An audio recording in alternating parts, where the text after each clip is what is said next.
My father is, I think, probably one of the most well-respected people in Denver. He actually does things because he cares for people and he wants to help.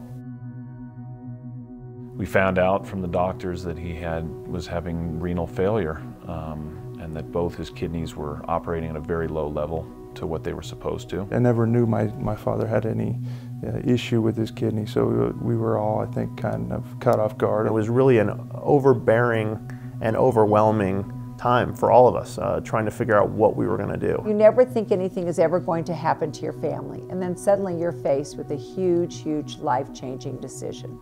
As a wife, of course you're worried about your husband, and as a mother, you're definitely worried about all your children. I kind of pushed the issue behind me for a while, thinking that maybe I wouldn't need the transplant.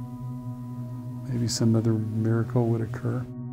We all discussed it as a family. My brothers and I, we said, we'd be willing to be donors. Greg obviously stepped up and did a truly miraculous thing. To this day, I can't thank my brother enough for what he did for my father. In the end, I remember Dr. Kahm telling my father, if you really care about your family, then you'll ask one of your sons to be, a donor. And when I heard that, I knew that it would be me, mainly because I was the oldest of the three. My youngest brother was beginning law school at the time. I felt like it was kind of my God-given duty as the oldest brother to be there for my father. In the end, the decision was obvious. Thank you, Greg, for giving your father the gift of life.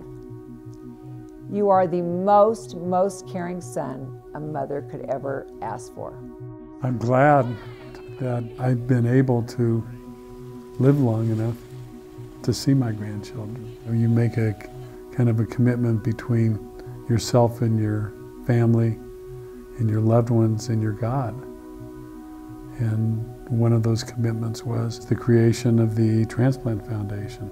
This was more personal because this was my opportunity to help people that were faced with the same issues and dilemmas that I was faced with. We have so much to be grateful for. Steven just celebrated his 70th birthday and we can't believe it.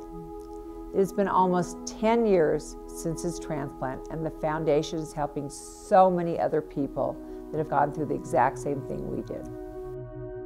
We started this Transplant Leadership Council. We've helped out over 100 either recipients or living donors since the inception.